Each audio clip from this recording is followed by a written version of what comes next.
بزرگوں کا مذاق اڑانا کہاں کی عقل مندی ہے؟ غرض میں عرض کر رہا تھا کہ ان بزرگوں سے رشتہ جوڑنا، ان بزرگوں سے رشتہ جوڑنا لینا ہی عقل مندی نہیں ہے۔ جوڑ لینا ہی عقل مندی ہے، مگر توڑ لینا عقل مندی نہیں ہے، کیونکہ وہاں جو بھی رسمات گزرتے ہیں، جو محبت میں لوگ آ کر منمانی کرتے ہیں، اسے مت دیکھو، وہاں کے لہو لعاب کو مت دیکھو۔ اللہ والے ہی ہیں، ان سے قریب ہونا اللہ کے قریب ہونا ہے، اس لیے ان سے رشتہ جوڑ لینا ہی عقل مندی ہے۔ اسی میں دنیا و آخرت کی کامیابی کا راز مضمر ہے۔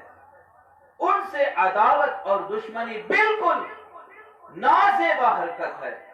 ذرا ان لوگوں کے انجام کے ایک دو نمونے دیکھتے چلیے جنہوں نے ان اللہ والوں کو رنجیدہ کر دیا، ان کے ساتھ بے ادبی کی اور گستاخی سے پیش آئے۔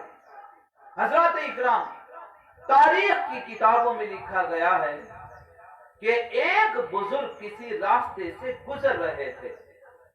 راستہ کیچڑ سے لت پت تھا۔ اس راستے سے کسی عاشق و معشوق کا ایک جوڑا بھی گزر رہا تھا۔ اتفاق سے بزرگ کا پیر پھسل کر ایک کھڈے میں پڑ گیا تو کیچڑ اچھلا اور اس معشوقہ کے کپڑوں پر جا گرا، جس سے کپڑے گندے ہو گئے۔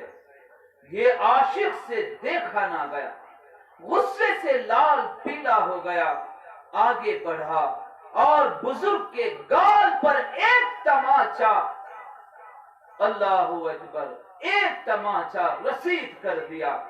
ابھی چند قدم بھی آگے نہ چلا تھا کہ اچانک دھم سے گرا اور ایک، اللہ اکبر، یہ چیخ ماری اور منہ سے نکلی چیخ، وہ فوت ہو گیا زمین پہ گر کے۔ معشوقہ اور اس کے آس پاس کے لوگوں نے یہ منظر دیکھا اور بزرگ سے پوچھا، تم نے یہ کیا کر دیا؟ تم نے یہ کیا کر دیا؟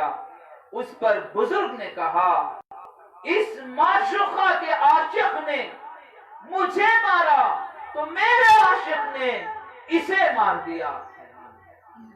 اسی طرح کا ایک اور واقعہ تاریخ میں آیا ہے کہ ایک بزرگ اپنے مریدوں کے ساتھ کسی راستے سے گزر رہے تھے۔ ایک شخص وہاں پہنچ گیا اور بزرگ کو بری بری گالیاں دینے لگا۔ بزرگ نے اپنے مریدوں کی طرف متوجہ ہو کر فرمایا کہ لوگوں، اس شخص پر ایک جھاپڑ رسیدہ کرو۔ مگر مریدوں نے شیخ کے حکم کی تعمیل میں ذرا تعمیل کی، یعنی دیر کر دیا۔ اتنے میں وہ شخص دھم سے گرا اور مر گیا۔ بزرگ غصہ ہو گئے اور مریدین سے کہا کہ تم لوگوں نے اسے مار دیا ہے۔ اس پر سارے مریدین حیرت میں ڈوب گئے اور بزرگ سے اس کی وضاحت طلب کی۔ بزرگ نے فرمایا، جب یہ شخص گالیاں دے رہا تھا تو غضب الہی جوش مار رہا تھا، اگر تم جھاپڑ رسید کر دیتے تو وہ بدلہ ہو جاتا اور اس کی ہلاکت نہ ہوتی، وہ محفوظ رہ جاتا۔ چونکہ بدلے میں تاخیر ہوئی اس لیے وہ ہلاک ہو گیا، یعنی اللہ کی طرف سے اسے موت آ گئی۔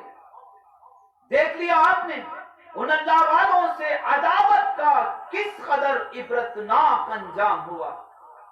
پھر سے اس حدیث قدسی کو سن کر ذہن میں مضبوطی کے ساتھ بٹھا لیجئے کہ ارشاد ربانی ہے، جو میرے کسی ولی کے ساتھ عداوت کیا وہ میرے ساتھ جنگ کی تیاری کر لے۔ حضرت علامہ مناظر حسن گیلانی ایک بہت بڑے عالم گزرے ہیں۔ انہوں نے اپنی ایک کتاب میں اس حدیث قدسی کی وضاحت کرتے ہوئے لکھا ہے کہ کوئی ایک قافلہ جو فخر و فاخر کا شکار تھا، یہ مقام پر سے گزرا، وہاں ایک عقل مند سے ملاقات ہوئی۔ عقل مند نے کہا، آپ لوگوں کے چہروں سے آپ کی کیفیت ظاہر ہے کہ تم لوگ بھوکے پیاسے سفر کر رہے ہو۔ دیکھو میری ایک نصیحت یاد رکھو، اب تم جس راستے سے گزر رہے ہو وہاں ایک جنگل ملے گا جہاں ہاتھیوں کے چھوٹے چھوٹے بچے جو فربا پر گوشت ہوں گے، تمہاری بھوک یہ تقاضا کرے گی کہ ان کا شکار کر کے کھا لیں، لیکن ہاتھ نہ لگانا، اگر بھوک کے تقاضے کو پورا کرو گے تو ہلاک ہو جاؤ گے۔ عقل مند نے نصیحت کر کے قافلے کو رخصت کر دیا اور قافلہ چل پڑا۔ عقل مند کے کہنے کے مطابق راستے میں ایک جنگل ملا جہاں ہاتھیوں کے موٹے موٹے چھوٹے چھوٹے بچے،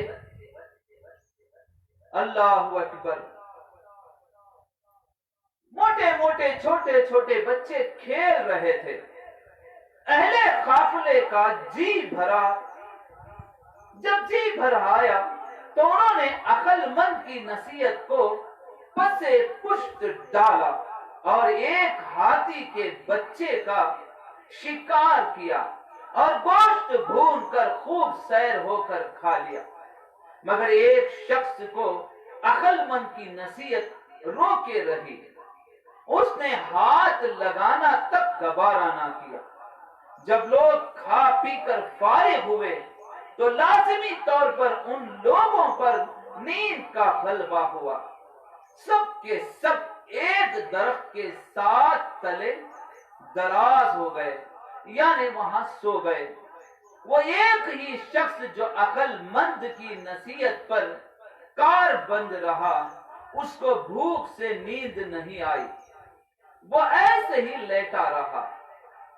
کیا دیکھتا ہے کہ ایک ہاتھی چھنگاڑتے ہوئے اس قافلے کی طرف تیزی سے آ رہی تھی، یہاں تک کہ خود اس کے پاس آ گئی۔ وہ بے حد خوف زدہ ہوا۔ پہلے تو ہتھنی نے اس کا منہ سونگا، پھر پیٹ کو سونڈ سے ٹٹولا، وہاں سے ہٹ کر وہ قافلے کے سوئے ہوئے دوسرے لوگوں کی طرف بڑھی، ایک ایک کو سونگتی اور ٹٹولتی گئی اور اپنی سونڈ اٹھا کر پٹکتی اور پاؤں سے کچلتی گئی، یہاں تک کہ سب کے سب ختم ہو گئے۔ صرف اس ایک شخص کے پاس سے ہاتھنی واپس ہو گئی۔ حضرات، مناظر حسن گیلانی لکھتے ہیں کہ ہاتھی کے بچے جب چلتے ہیں تو ہاتھنی دور رہتی ہے، مگر اس کا تعلق اپنے بچوں سے برابر قائم رہتا ہے۔ اسی طرح ان اللہ والوں کا تعلق اللہ تعالی سے بالکل جڑا ہوا ہوتا ہے۔ ذرا سی بھی کوئی ایسی حرکت ہم سے سرزد ہو جائے جس سے اللہ ان اللہ والوں کی شان میں گستاخی ہو، تو بعید نہیں کہ وہ اللہ کا عذاب ان پر نازل ہو جائے۔ اللہ والوں سے اگر تھوڑا بھی عداوت رکھ لیں تو اللہ تعالیٰ کا عذاب ان پر آ جائے گا۔ غصہ معین الزام، ان اللہ والوں کا احترام ہم پر لازم ہے۔ یہ انعام والے ہیں جو بے خوف و خطر صراط مستقیم پر گامزن ہیں، ان کی اتباع اور اطاعت میں ہماری بھلائی ہے۔ ہندوستان میں خواجہ غریب نواز معین الدین چشتی حسن سنجری الاجمیری رحمت اللہ علیہ، پیارے آقا صلی اللہ تعالی علیہ وسلم نے غریب نواز کو ہندوستان کے ولیوں کے سلطان بنا کر بھیجے۔ یہ اہل بیت سے ہیں، آل نبی ہیں، اولاد علی ہیں، حسنی حسینی ہیں علیہ السلام. ان کی نسبت میں ہونا ہی، ان سے جڑنا ہی، ان کی غلامی میں آنا ہی ہم مولا علی کے ہونے کی دلیل ہے، مولا حسن مولا حسین علیہ السلام کے ہونے کی دلیل ہے، غوث پاک کے غلام ہونے کی دلیل ہے، پنجتن کے ہونے کی دلیل ہے، اللہ کے ہونے کی دلیل ہے. اگر ان سے دور ہو جائیں گے خواجہ سے تو اللہ کی رحمت سے دور ہو جائیں گے، پیارے نبی صلی اللہ تعالیٰ علیہ وسلم کی رحمت سے دور ہو جائیں گے. غریب نواز کو پالینا ہی اللہ اور اللہ کے نبی صلی اللہ تعالیٰ علیہ وسلم کے انعامات کی طرف ہمیں قریب ہونا ہے، اور اللہ کے نبی صلی اللہ علیہ وسلم کے قریب ہونا ہے. تو ہمیں ہندوستان میں روحانی مرکز اجمیر شریف کو بنایا، خواجہ غریب نواز کو بنایا. ان سے فیض حاصل کرنا ہی عقل مندی کی بات ہے. ان سے دور ہو کر ہم دعویٰ کریں گے کہ میں نمازی ہوں، میں ذکر کرتا ہوں، میں تلاوت کرتا ہوں، روزے رکھتا ہوں.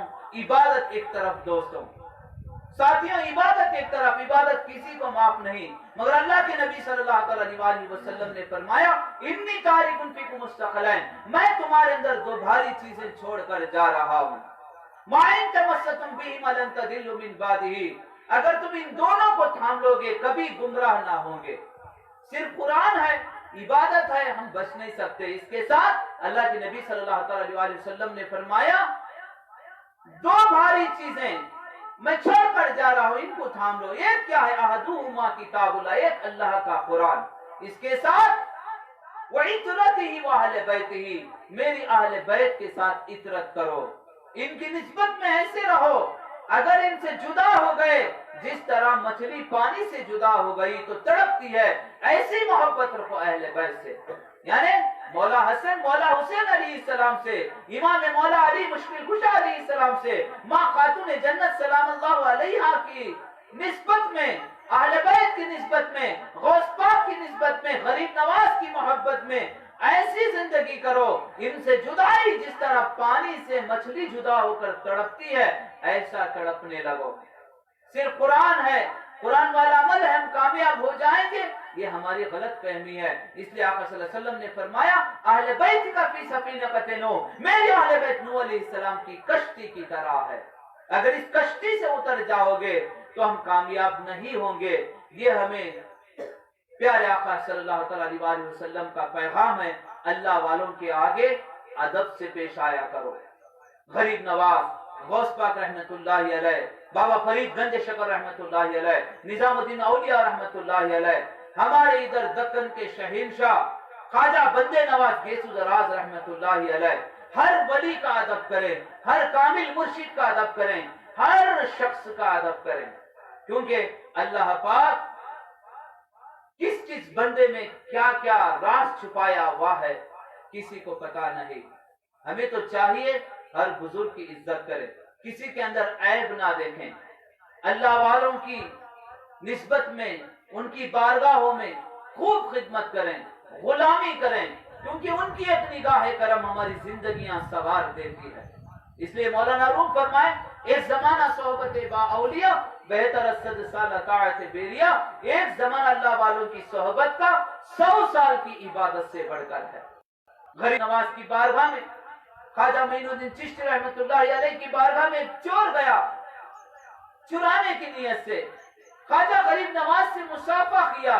غریب نواز دیکھتے ہیں یہ تو چوری کرنے آیا ہے، اے اللہ میں اس کے دل کو ہی بدل دوں. دعا کرتے ہیں کہ اس کا دل بدل گیا، وہ مصافحہ کر کے چھوڑے تو اللہ پاک نے اسے ولایت عطا فرمایا. تو ایک زمانہ صحبت کا اللہ کے ولی کی اسے ولایت مل جاتی ہے. ہندوستان میں تو روحانی مرکز خواجہ غریب نواز ہے، ان سے ہماری نسبت مضبوط ہوگی تو غوث پاک پنجتن پاک سے بھی ہمیں فیوز و برکات حاصل ہوں گے. اگر خواجہ غریب نواز کی نسبت کمزور ہو جائے گی تو ہم محروم ہو جائیں گے. دوستوں، اللہ پاک نے ہم تمام کو اللہ والوں کی نسبت میں جوڑ رکھا ہے. ان کی غلامی میں ہمیں اور ہماری نسلوں کو زندگی کرنے کی توفیق عطا فرمائے، اور ان کے اندر جو خوشبو عطا کیا تھا اللہ پاک، ایمان کی پختگی عطا کیا تھا، وہ برکتیں عطا کیا تھا، وہ فیوز و برکات سے ہم سب کو مالا مال فرمائے اور ان کی اتباع اور اطاعت میں ہماری بھلائی ہے، اس بھلائیوں کی طرف ہماری نسل کو اللہ پاک پھیر دے اور فیوز و برکات سے مالا مال فرمائے۔ بارگاہ خداوندی میں دعا کیجئے، اہدنا الصراط المستقیم صراط الذین انعمت علیہم غیر المغضوب علیہم ولا الضالین۔